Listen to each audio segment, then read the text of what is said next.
Hi guys, Al Smith here. Welcome to the first segment and second segment of the defense course. Up until this point in time, we talked about the opening lead. As we previously discussed, the two most important actions in defense are first, what what is the opening lead that we make and we went through a basic process of determining what type of lead to make, what suit to lead, and what card to lead. Now, the second most important thing is what the third C partner plays. So that's what we're going to start today. Now, and what we're going to focus on today is when our partner leads a low card. Well, what is low? Well, low is a relative term, and we have to look at the card that's led, the cards that are in dummy, and the cards that are in our hand. Let's look at this example. Our partner leads the 7. So the 7 is really not that low of a card, but if we actually look at the cards in the dummy and look at the cards in our hand, we go, well, there's the 2, 3, we've got the 4, 5, 6. We can see all the cards that are lower than the 7. So we conclude the 7 is actually, the lead of the 7 actually is the lead of a low card. And sometimes this can be difficult to determine, but we do the best that we can. All right, now what does it mean when our partner leads a low card? Well, there's really there's quite a few potential meanings, all right? And it's our job sitting in the third seat to determine what the meaning of that, what is the meaning of that lead. We divided this into two categories. What the meaning of that card is, regardless of whether it's a no trump or a suit contract, and then a little later on, what does it mean if it's a suit contract? So these things are applicable if it's a no trump or a suit contract. First one is if it's a directed lead. Remember, you asked your partner to lead the suit using a Lightner double or a lead directing double. So the card that your partner is leading is a suit preference lead. And because this is a low card, your partner is asking you to return a lower ranking suit when you get in the lead to hopefully give them a trick. Okay, if it's a suit your partner that you bid, that you bid, what your partner is in essence saying by leading the low card is they have the ace, king, or queen. Okay, if it's one that they bid, it's a development lead, and they're leading probably fourth. Okay, very seldom do you ever have a suit that they bid with 3 cards in. Okay, so they're leading fourth from that suit. So as part of that, you can also apply the rule of 11, which we'll talk about later today. Okay, and they also implied that they have the ace, king, or queen, and they did not have a power lead in that suit. If it's an unbid suit, basically treated the same as a suit that the partner bid is going to be a development lead, and it's more than likely the fourth card in that particular suit. So the rule of 11 is also applicable. If it's a suit that your partner preempted and they're not making a power lead, again, this is a suit preference lead, and the low card indicates that they'd like the lower ranking suit return if you get the opportunity. Okay, if it's a dummy bid suit, okay, what your partner is doing is leading through the strength of the dummy because the dummy bid that suit, hoping you have something in that suit. It also says that they didn't have a more appropriate lead in any other suit. So you sitting there, you're gathering this information based upon what has occurred within the bidding and what you see in your hand. Okay, and if they're leading what is a short suit, you should be able to have detected this based upon the bidding and the cards in your hand. Okay, and you're also going to be able to look at the dummy. For example, if they lead a diamond, you look and see if the dummy has 5 and you have 5, you know they're leading a short suit. You know, Use the obvious information that's available to you. Now, there are a couple of others in terms of it's a suit contract. These only apply to suit contract. Okay, if partner preempted and did not make a power lead in that suit, they are leading a singleton. Okay, there are some cases where they may have a doubleton in that suit, but then they would have to have a control, probably ace of trump. So just assume that if it was a suit that they preempt, if there was a suit they preempted in a suit and don't lead it, that they are leading a singleton. Okay, the next one is that they lead trump. Okay, you know that they're declaring that the defensive strategy is to try to reduce the roughing power in the declarer's hand, and that pay attention to that, because if you get in the lead, depending on what you've got, but 90% of the time you're going to want to continue that strategy because your partner has waved a flag and said, hey, I think the best strategy is to eliminate their trumping power as much as possible. Also note, and we'll see this later on, is the card that they lead is a suit preference lead.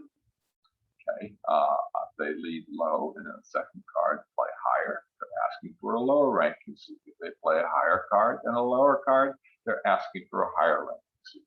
Okay, look, really look at the card that's been led and say, okay, what is my partner's intent in leading that card? Look at the cards in the dummy's hand that has been faced on the table. Look at the cards in your hand. Now, integrate with all of that what occurred within the bidding, and you're going to have a really great idea of where everything is and what the defensive strategy for that hand is going to be.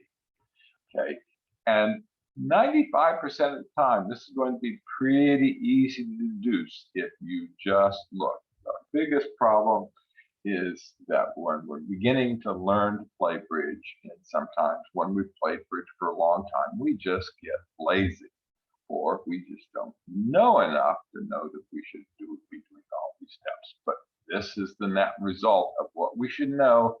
After our partner makes the opening lead, we see the dummy and we look at our hand. We should have a really, really good handle on what the hand looks like. All right. Now let's look at the situation where our partner does lead a low card. Well, what are the goals? Now these are universal goals regardless of what our partner has led, whether it's low or high or anything else. It's to 1, win tricks, 2, to develop tricks, and 3, one that kind of gets lost in the weeds a lot of the time, is to tell our partner what cards we have and what cards the declarer has. You go, well, how can we tell our partner what cards the declarer has? By the card that we play gives our partner a tremendous amount of information as to which cards are in our hand and which cards are in the declarer's hand. Now, our partner can obviously see the cards in their hand and the hands in the dummy. Therefore, depending on what card we play, we can give them a lot of information. Let's take a look at this. Now, this is built upon a concept called the highest, lowest, equal. Okay, and well, that's a kind of a mishmash of words that we strung together, but that's the words that's used in the literature. So that's what we're going to use. Now let's take a look at what that means. Okay, in this particular example, our partner leads the 2. And the dummy plays, and the declarer plays the 9 from dummy. Okay, now we've got the queen jack. Okay, these 2 cards are touching. Okay, there's nothing in between them. So the queen and the jack are essentially the same card. They're equals. Okay, that's where we get this equal term. Okay, and what we want to do is play our highest card on that first trick so that we don't let the declarer win the trick as a cheap trick. Now, okay, since we've got the queen jack, our highest, lowest equal is the jack. Okay, you go, well, it really doesn't make any difference which one I play. Well, that's not true. If you play the queen,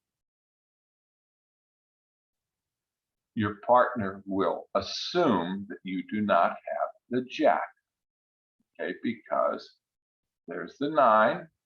Your partner knows he doesn't have the 10 or the jack, and your partner is going to assume if you play the queen that the declare has the jack. However, if you play the jack, that leaves the door open for your partner that you might have the queen. Okay? So, depending on the card that you play, you generally play the highest card, the highest equal. Okay. If you didn't have the jack, you would play the queen. But since you've got the queen jack, you're going to play the jack as your highest, lowest equal. Now, if the declare plays the ace, you know that your partner now has the king. Why? Because he led low. It's a development lead. In the development lead, he's in essence saying, I've got the ace, king, or queen, or more. Okay, so you've got the queen. You see that in your hand right here. The partner declare played the ace. Ergo, you know your partner has the king. Right? Now, when the declare plays the ace, excuse me, that tells your partner that you have also the queen. Why? Well, if the declare had the queen, he would have won the trick with the queen and preserved his ace, guaranteeing himself another trick. So you can see how much information is being communicated back and forth by playing the appropriate card. In this case, the jack, the highest, lowest equal, okay, which gives you and your partner a tremendous amount of information as to how to play the remainder of play this suit going forward and potentially the rest of the hand. All right, let's look at another example here. In this case, we know our partner led the suit. We don't know what the rest of it is, however, and the declare plays the 6. He doesn't play the 8 or the 9. Okay, so what can we deduce when the declare plays the 6? Well,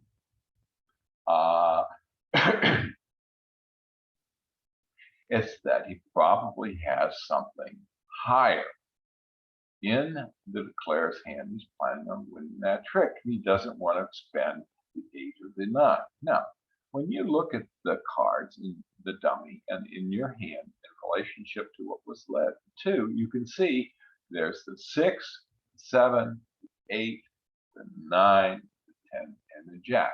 Now, when we look at we determine what our lowest equal is, we do it in relationship to the dummy's cards. We just pretend that those cards are in our hand.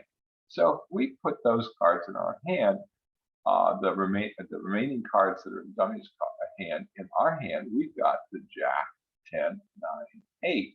So to beat that, all we have to put in is the 7. Okay, so we don't want to play the 10 or the jack because that would be wasted. In essence, at this point, juncture in time, the jack, 10, 7 are all equal. So we're going to play the 7 as the lowest equal behind the dummy. Okay, now the dummy, declare, will win the trick with an equal high card. You go, well, what's an equal high card? Well, if they've got the queen, jack, 10, they're in essence all equal. It doesn't matter which one the declare plays.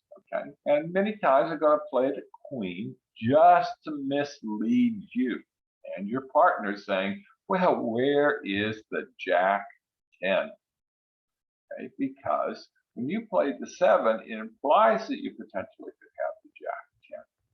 All right, so now again, it's going to be very important for you and your partner to pay attention to the card that the declare plays. If the declare plays the ace, what do you know? Well, your partner has promised you a king or queen. You know that your partner could have the king, queen. Okay. Uh, and if you think about this for a second, if he's got if your partner knows has the king queen, now we're going to look at this first from the viewpoint of your partner. He knows that you have the jack 10. You go, how's that? Well, if you didn't have the jack 10, the declarer would have won the trick with either the jack or the 10. If your partner has just the king, he knows you have the queen jack 10, because in that case, the declarer, if you didn't have those cards, the declarer would win the trick with one of those three cards. If partner has just the queen, he knows that you have the jack. You potentially have the jack 10, because the declarer and then the declarer has the king. Now, if you had the 10, it guarantees that you know that he knows that you have at least the 10, because if he knows that you have the jack 10, because you would have played that as your the declarer would have won the trick with one of those two cards that he had. So again, based upon what is led, what's on the board, the card that you play gives your partner a tremendous amount of information, so use it. Okay, now, again, we can also use the rule of 11.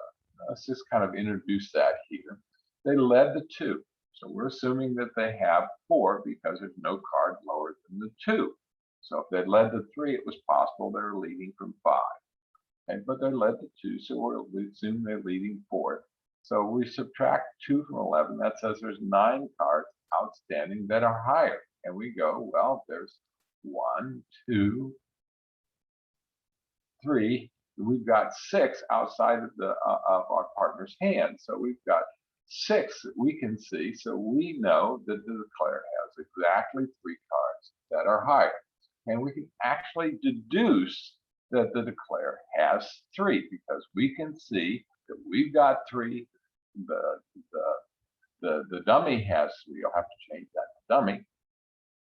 Okay, and our partner has 4. So we've now figured out how many cards are in each of the hands in that particular suit, and a lot of information about the holding in each of those suits. Okay, so let's go ahead and go to another example, and this one relates to unblocking. Okay, in this example, our partner led the 4. Okay,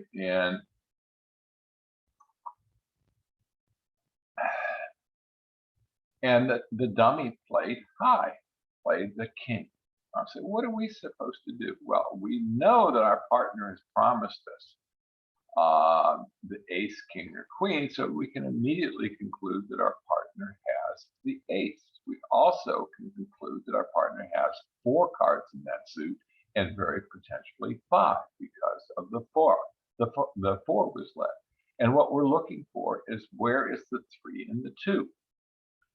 So now our goal is to develop tricks for that we can win, you or your partner.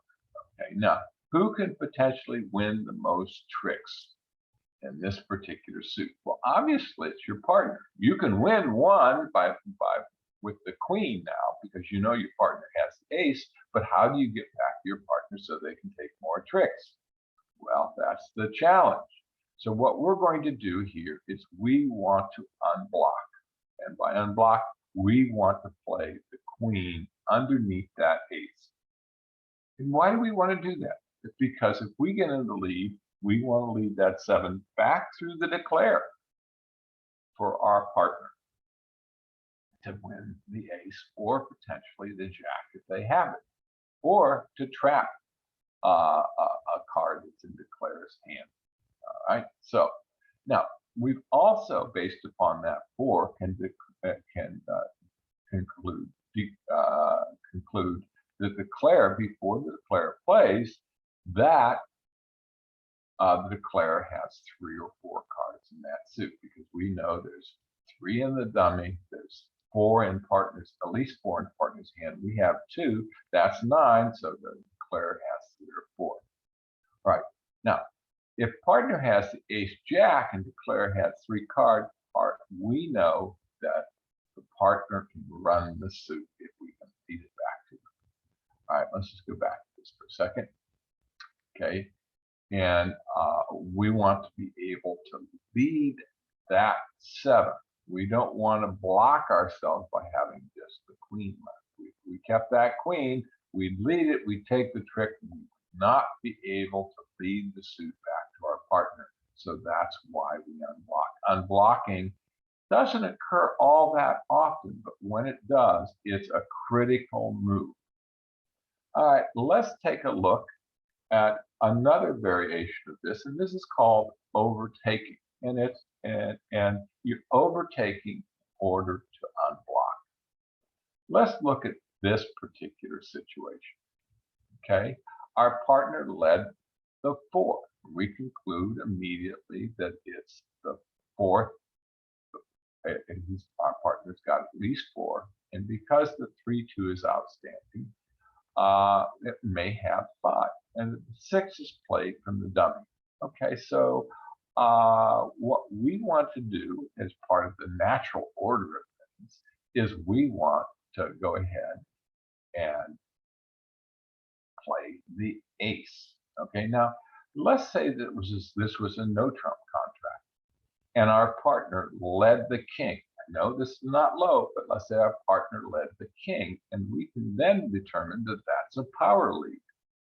Okay, and our partner has the king, queen at a minimum with at least 5 cards, or the king, queen, jack. Okay, if we know that to be the situation, if they led the king, what we're going to want to do is overtake that king. And we'll see examples of that as we continue through the lessons. Okay, so a partner led to 6. We want to unblock. We definitely want to take that ace at this particular point in time, and we want to then be able to return to 7. Okay, now where's the 2? Okay, the declarer then plays the 3, and we go, where is the 2? Okay, what if that 2 doesn't get played? If they played the 2, the declarer could easily have 3, but when they play the 3, most humans, basic human nature is to play the lowest card that they have. Okay, really good players, if they've got the 2 or 3, will play the 3 just to confuse you.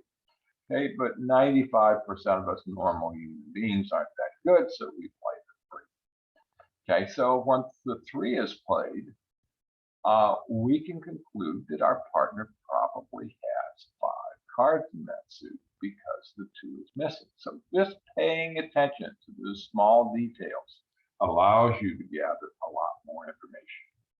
Okay, so when you get in the lead, you're going to return the 7 to allow your partner to establish that suit and potentially run it. All right, in this particular example, it's again the same. Okay, and we're going to go through this, and we're going to talk about unblocking again and using the rule of 11. Okay, the king was played from the dummy. We had the 4 left, the king was played. Now, what do we want to do? We know instinctively when we look at this now, just a visual cue that our partner is led 4th. They've got something in that suit. They want us to return that suit. They're hoping to be able to take multiple tricks in that suit. We're going to play the queen to unblock. The declarer plays the 3. What we're going to conclude then is where's the 2? Our partner has it. So we're going to conclude that they have 5 cards in that particular suit. Okay. Now, and then declarer started with the 3 card suit. So you can see the basic logic sequence of analyzing the hand. Now, you know the partner would not lead low in a crappy suit, and they have started with at least the ace, king, or queen. Okay, so your plan is to return the 7. Okay, now you can see the king in the dummy. Okay, and basically because of what you can see in the dummy, you can conclude that your partner has the ace, because they wouldn't have led that suit without having something in it. And they potentially could also have the jack.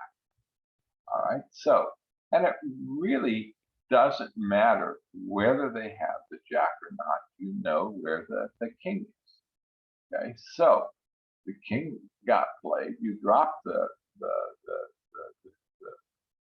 queen. Now your plan is to lead the 7, and hopefully your partner is going to be able to set up and run that suit. Things are looking pretty good. All right, now let's go ahead, and what we're going to do now is progress to the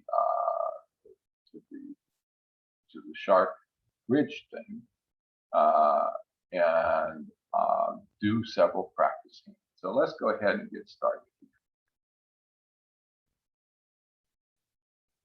Why isn't it doing?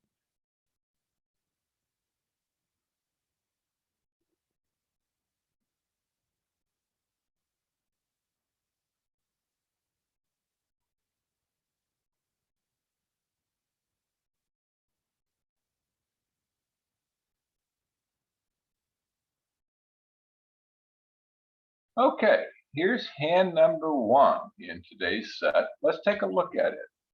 All right, up here, let's review the auction. East has bid 1 club. We passed, went 1 heart by West, and then East supported hearts by bidding 2 hearts, indicating he had 4 hearts in the minimal opening. He got passed out. So in essence, West said, I don't have enough points to investigate this further, and 2 hearts is great with me. All right. Now, your partner has got the opening lead. So let's go ahead and let everybody see the north-south hands, okay? And the deliberations your partner is going through and so forth.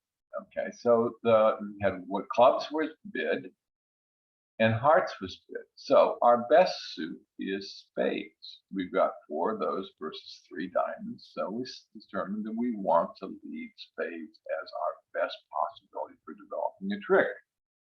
Okay, and what we're going to do, because we've got the king, 6, 5, 4s, we're going to lead 4th. So we lead the 2 of spades, and then declare, in terms of place, the 9. Trying to force us out. Now, okay, now what do we want to play at this particular point in time? Okay, we'll look at the spades. We have the queen, jack, 9, 8. So the first thing we're going to do is say, okay, our partner led to 2. They're promising us the ace or king. Okay, and it's probably 4. So if they've got 4, we've got 4. That's 8. We can see 3 on the board. That means the declare has 2. So we figured out what the distribution of that suit is. The declare has 2. Our partner has 4. The dummy has 3, and we've got 4. Okay, now we look at the cards that we've got in relationship to the cards the dummy has and what the dummy has played. So we see the 7, the 8, the 9, the 10, the jack, and the queen. Okay, so at this particular point, we want to play the lowest equal, okay, that will beat the card that's played by the dummy. So the card that we're going to play is we're going to play the jack, okay, and from that, the declare then comes up and plays the ace. Okay, what can we conclude because the declare played the ace? Well, we can conclude that our partner has the king. Okay, so we've got the queen and partner's got the king, and we know that he's got 1 left. We know that we can get 1 more winner in this suit, and that we can control the suit, and that the declare is going to have to rough it after this particular point in time. Tremendous amount of information. It also gives us time then to determine what we want to do with the rest of the hand. Okay, and just so we've got, let's say that we win the second trick in spades with the queen. Now, depending on whether we play the 8 or the 7, we can actually give our partner a suit preference signal by the card that we lead. If our partner's really astute and says, I know my partner's got the 8-7 left. All right, so that's just a little aside there. Okay, so the declarer now looks at his particular hand, and let you see all of the hands to see the deliberations the declarer is going through. They've won the trick in the dummy. Okay, and at this particular point in time, the declarer says, well, I've got he's got a loser in spades, he's got 2 losers in diamonds, and he's got potentially 2 losers in clubs if the ace of clubs is in the south hand. He says, okay, what I really need to do is I need to clear the trump. Okay, and he says, well, I can take the finesse now. I'm going to have to take the finesse sooner or later, okay, because he knows that there's 5 outstanding, and he has to find that queen. Now, he could play 3 and go to the ace and hope the queen's drop, but that's not a real high probability play.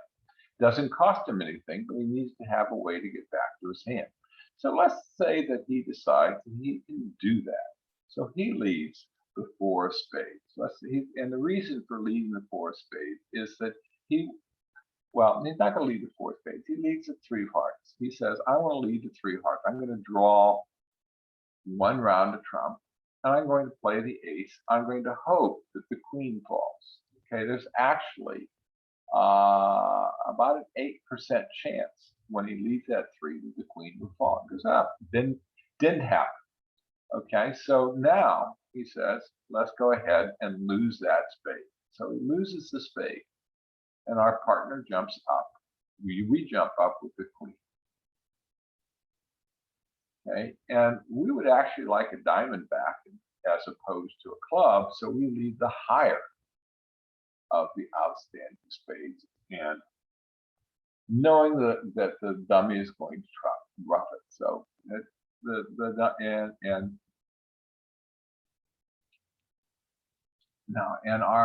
our partner at this particular point in time, because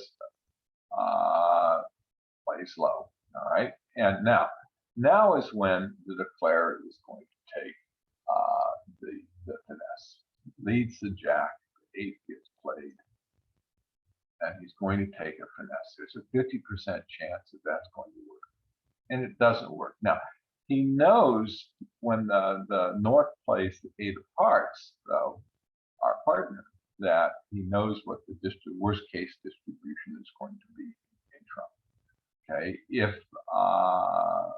and that the north would have played the queen if he had it, if he had the queen 10, because that would have promoted. So now he knows there's just 1 more heart outstanding, and he's going to try to collect that at some particular point in time.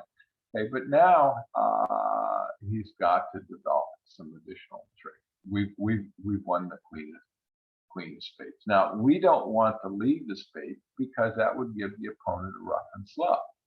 Okay, and if we were paying real close attention, we'd know that our partner indicated that they have a club and a diamond. So what we're going to do is we're going to go ahead and we're going to lead diamonds, and our partner jumps up with this. Okay.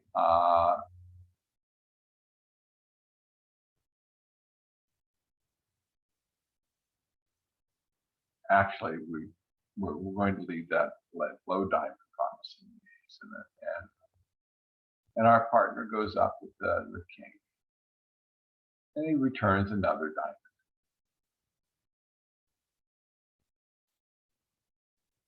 We take the ace, and at this particular point in time, we know that we have to come out shift suits. Hopefully, our partner has something in clubs. They take the ace. Okay, and lo and behold, when we get all done, the declarer is going to make their contract. We've taken our tricks. Okay, and they're going to take the remainder of the tricks. Okay, but we've done the best that we could. But what we did, remember, this was an example of playing the lowest equal. Let's go to the next hand. Okay, in this particular hand, the bidding has been pretty much the same. One club, one heart, two hearts, it gets passed out. And again, our partner leads the two of spades. Okay, and in this particular case, the dummy plays the 9. And let's just be a little bit strange. The dummy plays the 3. All right, now we're going to look again at our cards in combination with those in the dummies. We go, well, there's the 7, there's the 8, there's the 9, there's the 10, there's the jack, and we have the king. Now, if we knew where the queen was, we could actually play the 7 as the highest lowest equal. But since the queen is missing, what we're going to do is go ahead and play that king.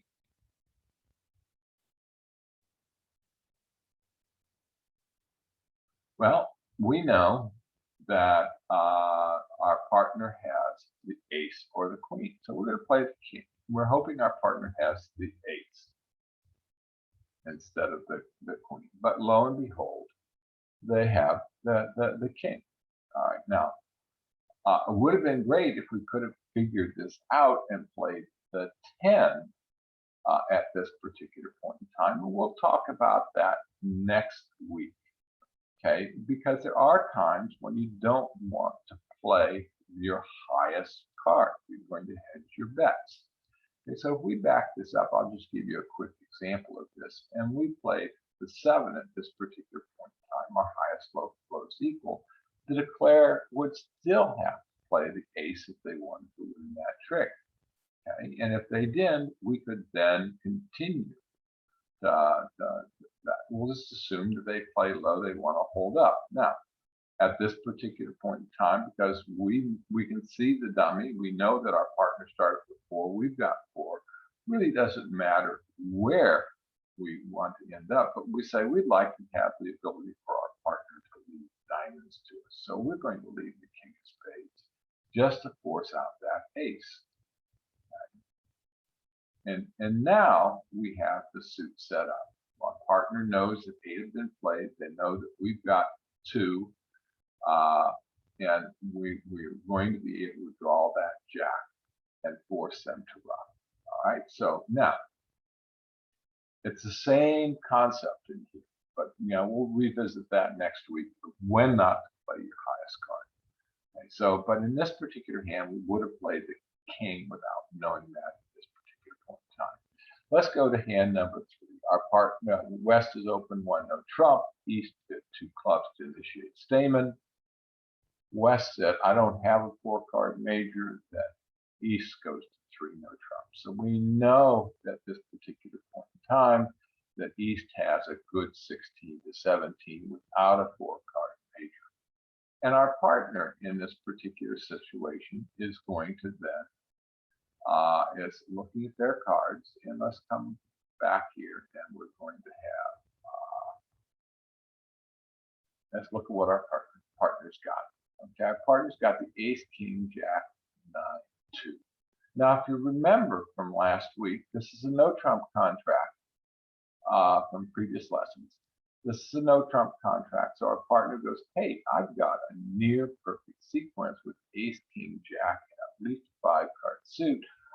I've got the potential of running this suit if the spades are split 3-2, and my partner has the queen. So what he's going to do to begin with, he's going to lead the king of spades. And remember that when you lead your partner leads the king of spades, he's saying, hey, I'm making a power lead, and I've got the king, queen, jack, king, queen, jack, or king, queen, 10. And we look at our cards and say, I've got the queen. Say, aha, so this is the near ultimate sequence. And our partner's got the ace, king, jack. So, and our partner is requesting us to unblock with the queen if we have it. And lo and behold, we do. So we're going to unblock. Remember, this is is a continuation of what our, our, our, our partner would ask us to do. Now, let's assume that our partner really didn't remember that he was supposed to do that. Okay, and instead says, I'm going to lead the 9, my 4th, and he leads the 9. Well, what we're going to do is we're going to play our highest. So, and then we're going to return the suit. So regardless of whether our partner remembers this or not, okay, we're going to end up taking the first 5 tricks in this particular suit. But the optimum sequence is that our partner remembers what he's supposed to lead, leads the king. We remember that this is a special sequence, a special opening lead, and we unlock with the queen. Let's go to hand number 4. And this one is 1 no trump, 3 no trump. What can we infer from this? Our partner is going to say, aha, they avoided the majors. What suit do I want to lead? Let's take a look at those hands. Okay, and at this particular point in time, he can't see East, the dummy, and he says, I've got to examine this hand. Okay, obviously, I want to lead spades. I've got 5 of them. Okay, and I'm really not strong enough to make a power lead. Now, if he had a 6th spade here, he would consider leading ace to try to keep from giving the opponents a cheap trick. But in this case, he decides he's going to lead 4th, and he leads the 8. Okay, and the dummy comes down, and we see we've got the queen and the 10, and the dummy's got the king. All right, so we can conclude based upon this that our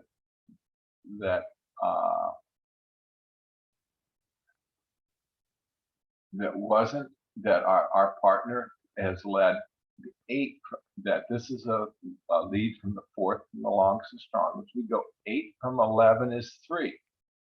Okay, and we go 1, 2, 3. We're using the rule of 11 to help us understand the hand. So we go, well, there's 3 cards that are higher. We have all of the declare. West has no cards higher than the 8. So we've got to use that rule of 11 of information to process it. And our partner goes ahead and leads the the declare plays the 4. All right, now, okay, we're going to go ahead and play the queen to tell our partner where that is, and then lead the 10. Unfortunately, our partner now is in a situation where they know that they can see the king 6 there, 4 been played, 5, 6, 7, 8, 9, 10, 11, 12, that the declare has no more, West has no more spades. He's going to go ahead and take that card right now and then drive out the spade. So he's driven this out. Now we're going to give a signal here that we actually prefer clubs by pointing down to the clubs with the 2 of diamonds. Okay, now an important thing to note here is we've got to look at the dummy over here. We can see the dummy has 4 diamonds and 4 clubs. Okay, now the only thing that we can protect against with this poor, with our hand, is potentially keeping the dummy from being with 1 clubs. So we're going to throw away diamonds. Okay, so let's see, the player has to play another spade. And now the declare at this particular point in time is going to now start to run the hearts. What the declare is trying to do is they're going to do a little bit of a squeeze play. So they're leading the hearts, and what the declare is hoping is that we start to throw away clubs. Okay, so going to lead another round of hearts. And the declare is going to telegraph a message to us by throwing a diamond away from the dummy. When the declare throws that diamond away from the dummy, they're saying, aha, and you look at dummy and you see the king, queen, 4-2 is that he's going to try to develop clubs. So what do we have to protect? We have to protect the club. So we throw away, we're going to throw away diamonds if we get put in that situation. He continues to lead it. And our partner says, well, I'm hoping to get in with the king of diamonds. And I've got these 2 good spades, so I'm going to throw away a low club. And he throws away a low club, and the dummy throws away another diamond. All right, so we've got this situation right now, and let's expose the rest of the declare's hand. Okay, so we can see what's there. And the declare's got the ace, king, ace, 5 of clubs, and the king, queen, 4-2. So what the declare is going to do at this particular point in time is say, okay, 1 club has been played. I've got 2. That's set 3. There's 4 more on the board. That's 7.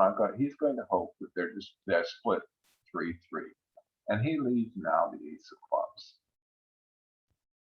Club gets played. He does it again, and out comes the jack. And you've got a pretty good idea that the person that played the jack could also have the 10, so he plays.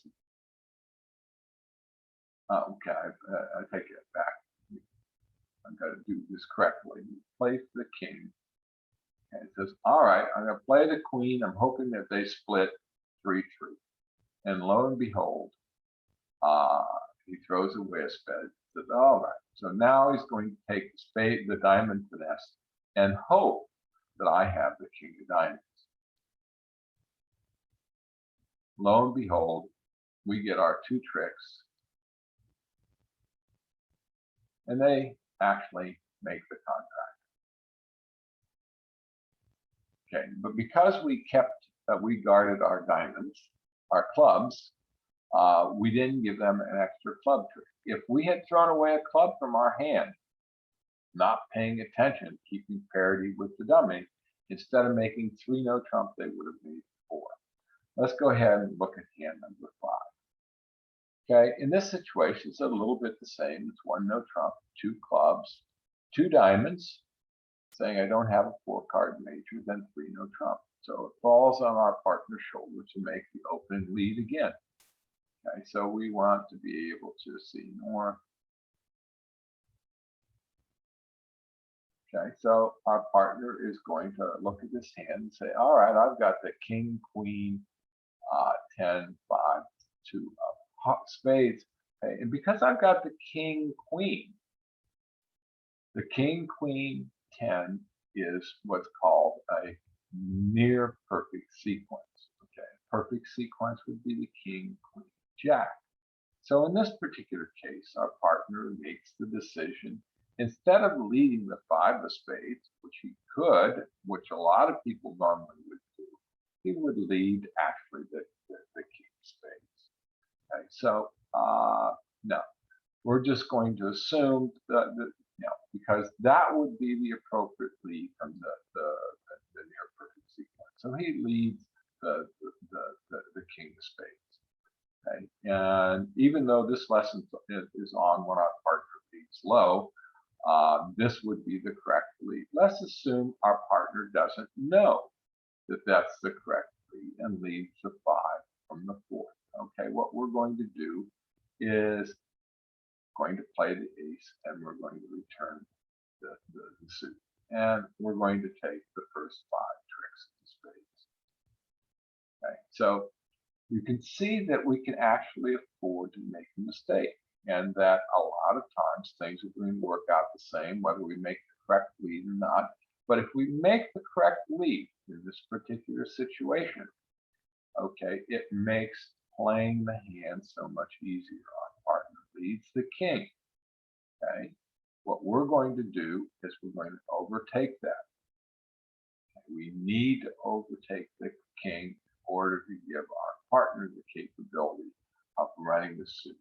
So then we return to 3, and our partner can look at the dummy and say, okay, I can play the 10, and now if they're split 2-2, I can run the suit. And he knows they're split 2-2 at this particular point in time, 1-1, because he can see all the cards.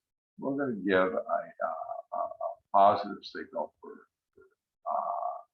diamonds by playing the 6 of hearts, and now I can run the suit. All right, let's go ahead and look at the last hand in this particular sequence. Bidding has been 1 spade, 2 clubs by East, and 2 clubs in essence says it's I've got 4 or 5 plus clubs and 10 plus points to the standard American, or 2/1 bid indicating the game for some points if we're playing 2/1. West bids 2 spades, and then East goes to 4 spades. What this tells us is that East started out with at least 3 spades and has a game going points and by jumping to 4 spades and does not have any interest in playing in slam. So let's go ahead and look at our partner's hands again. Okay, and see what our partner is going to do in terms of making the open. Okay, as we look at this hand, we see that our partner, they have bid clubs and spades, so he has choice of bidding diamonds or hearts. Okay. Hearts, in order for us to be able to do something hearts, his partner needs to have more. There's the ace, king, queen are missing. Here we have the ace, queen missing. So because there's only 2 honors missing in hearts, our preference is going to be in hearts. So our partner leads the 8 of hearts. Okay, and we go, well, is that card a low card or not? Okay, it could be 8, could be could be a lead from nothing in that particular suit. Okay, we look at the dummy though, and we see that the dummy has a 2, 3, 4, 7. Okay, so we still don't know. So the dummy goes ahead and they play the 2.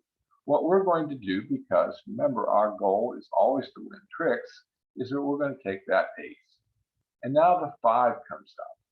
Okay, now we see that there's the 2, 3, 4, 5, and the 7. So only the 6 is missing. So that gives us a lot of encouragement that our partner actually has something good in that particular suit. So we return the 10 of hearts.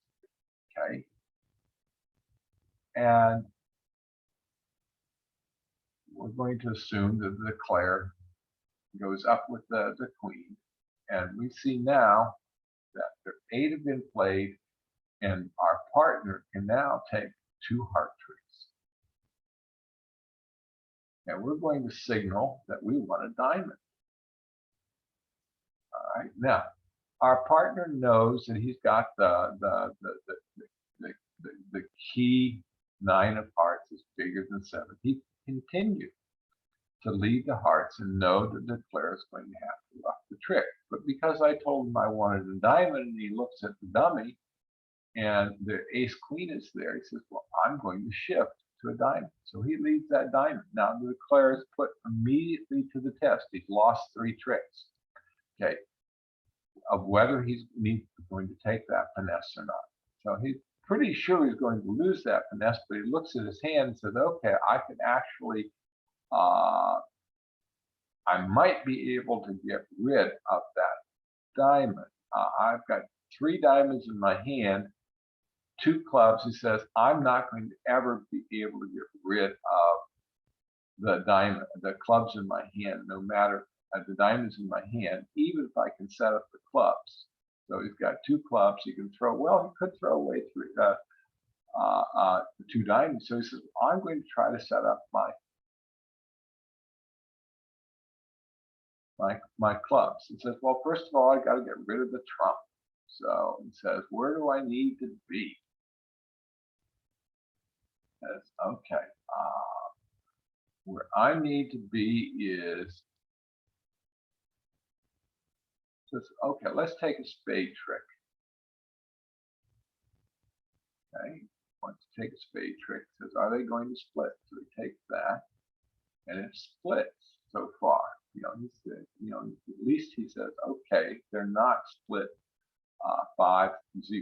So they could have been split 4-1. Hopefully they were split 3-2. So he leads another spade back to the dummy.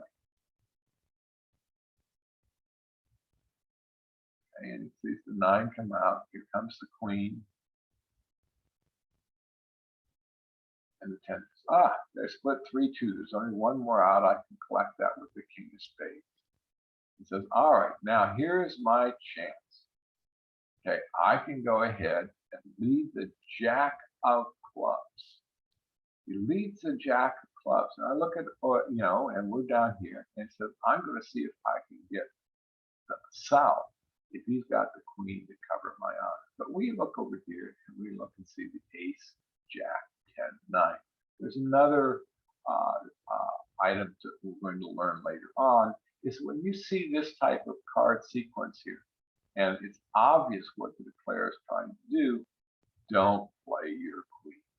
All right, comes back and says, all right, I can take the finesse. All right, but what good does taking finesse do? Because he can't get back to his hand. So he says, well, the only thing I can do now is go ahead and play the king and hope the queen drops. It doesn't. He says, I have to go ahead and draw the last trump. And lo and behold, he's going to lose now a diamond and a club. All right, has no choice. He's going to end up going down 2. Well, that concludes the lesson for today. And I hope this was beneficial. Now, remember, it's really, really critical to play your highest, lowest equal. Okay, that way you can do, and you use the rule of 11 when your partner leaves low. So have a great day.